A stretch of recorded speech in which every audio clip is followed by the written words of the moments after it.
Shalom. Pernahkah saudara mendengar ada orang Kristen yang sengaja tidak mau mengikuti adat istiadat dan budaya dari leluhurnya? Mereka pikir melakukan adat istiadat dianggap dapat mengganggu kerohanian dan terkait dosa okultisme. Sedangkan budaya dari nenek moyang dianggap kuno dan banyak tahayul. Nyatanya manusia tidak bisa lepas dari kebudayaan. Budaya adalah bagian penting dari kehidupan sosial yang membentuk peradaban masyarakat. Sebagai insan Pentakosta, seringkali kita dianggap terlalu modern dan cenderung meninggalkan kebudayaan kita, terutama dalam hal cara beribadah. Benarkah demikian?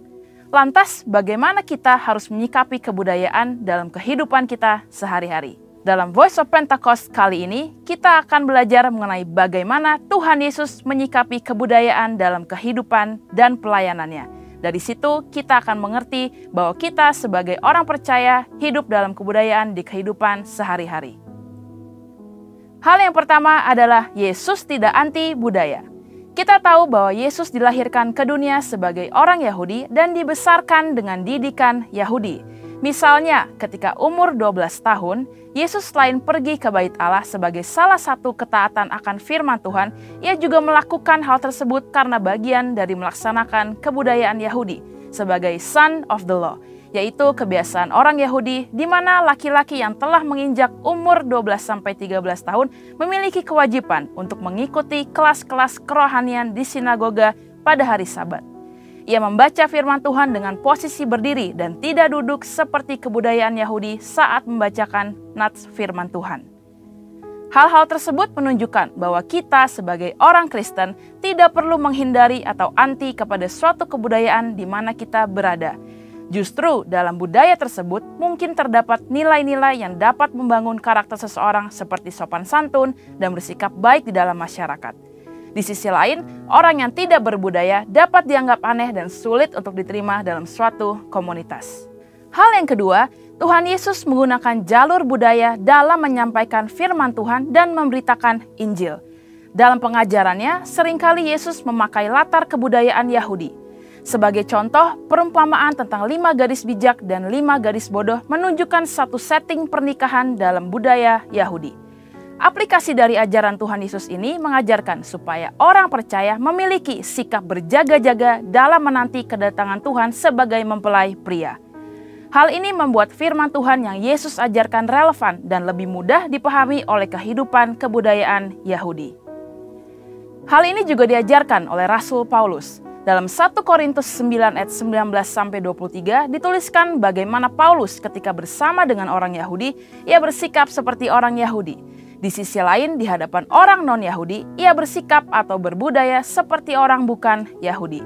Hal ini membuat Rasul Paulus dapat lebih diterima dalam misinya untuk mengabarkan Injil.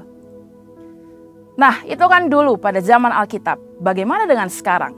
Sebagai contoh, tindakan menusukkan sumpit di atas nasi yang ditaruh dalam mangkuk dalam budaya Chinese dianggap tidak sopan karena menyerupai dupa di tempat sembahyang orang meninggal.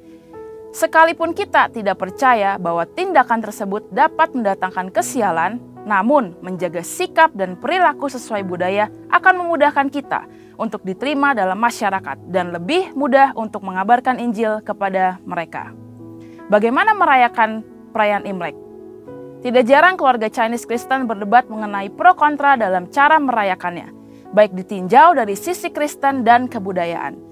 Contoh-contoh ini menunjukkan kepada kita bahwa sebagai orang Kristen kita perlu mempelajari, mengerti, dan menghargai budaya yang ada tanpa mengorbankan iman percaya kita. Dengan mengikuti proses tersebut, maka iman kita tetap dapat dipraktikkan dengan benar, tetapi sekaligus ramah terhadap budaya di mana kita berada. Hal yang ketiga, Yesus menjadikan firman Tuhan sebagai landasan dalam berbudaya dan bertradisi. Selain memanfaatkan budaya, Yesus juga memperbarui budaya yang ada agar sesuai dengan kehendak Allah. Sebagai contoh, Yesus mengkritisi tradisi-tradisi yang disalahgunakan untuk mencari keuntungan bagi golongan tertentu. Misalnya, sistem penukaran uang di Bait Allah dan konsep adat istiadat tentang persembahan kepada Allah yang mengabaikan sikap hormat kepada orang tua.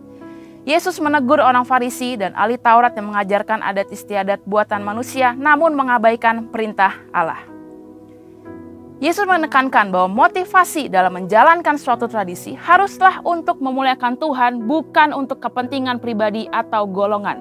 Hal ini sesuai dengan yang Yesus sampaikan bahwa Dia tidak datang untuk meniadakan hukum Taurat atau suatu budaya, tetapi Yesus ingin supaya budaya ada dalam posisi yang tepat, yaitu di atas dasar kasih kepada Allah dan kasih kepada manusia.